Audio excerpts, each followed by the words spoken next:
Açtık abi yol.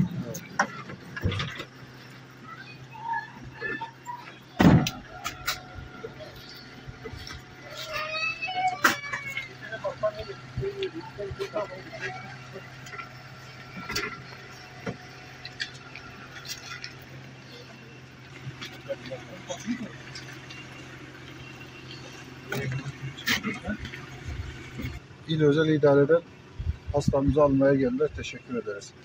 Güzel idareye çok çok teşekkür ederiz. Sayın Kaymakamımıza, Perbari Kaymakamına teşekkür ederiz. Yolda mahsur kalmışız.